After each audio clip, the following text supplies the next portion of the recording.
Women of NGL. I'm Carrie Nixon, and I'm the managing partner of Nixon Gwilt Law.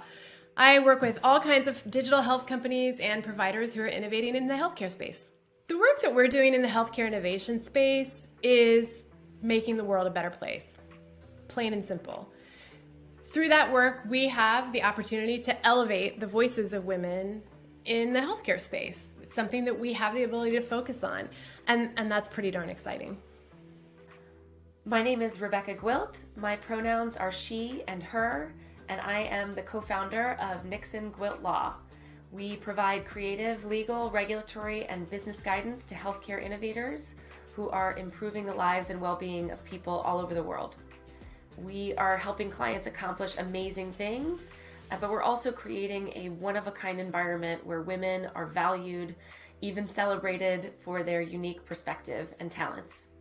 Some of my favorite clients are led by mothers who recognized a gap in care for their own children and combine their experience with professionalism, intelligence, and drive to create cutting-edge solutions to transform pediatrics.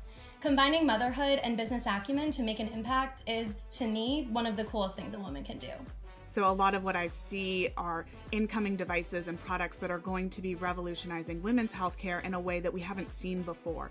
It's an emphasis on bringing women's health to the forefront of the conversation and tackling topics that have traditionally not been researched, with women being excluded in clinical trials for historic periods of time.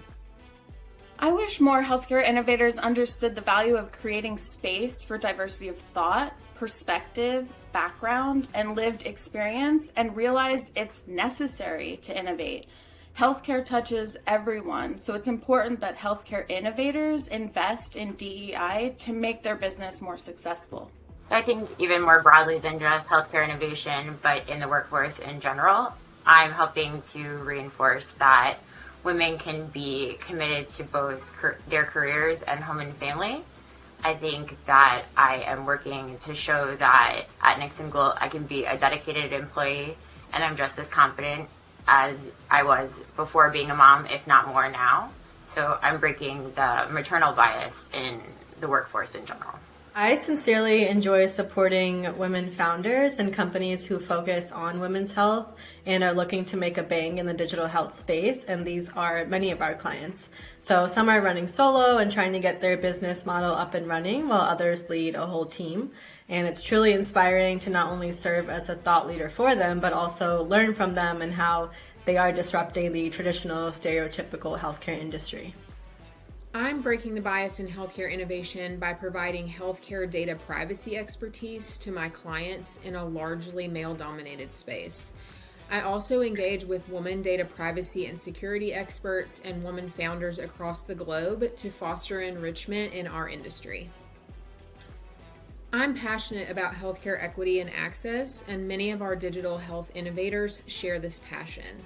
I know that the work I'm doing for them is contributing to a greater good. Women bring value to every team, full stop.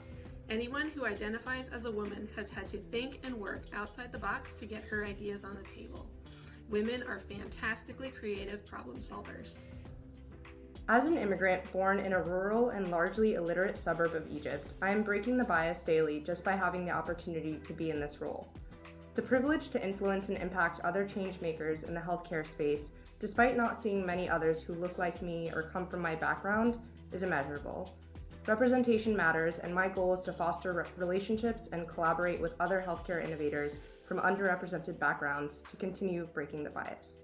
I am working with digital health innovators and their health system, life sciences, and payer customers to help create innovative solutions in crafting business models, protecting risk, and negotiating from a position of strength to help break the bias that exists in a male-dominated legal, transactional, and corporate equity space by just performing to the, at my level of expertise in this area. Particularly if we're trying to address things like disparities in access to healthcare, disparities in how patients are treated, we need to think about who's providing the healthcare, who's providing the treatment, and who is building these intermediate solutions to connect healthcare providers to patients, to improve patient care. And I think it matters that the makeup of our teams internally reflect our commitment to diversity, equity, inclusion, and justice externally.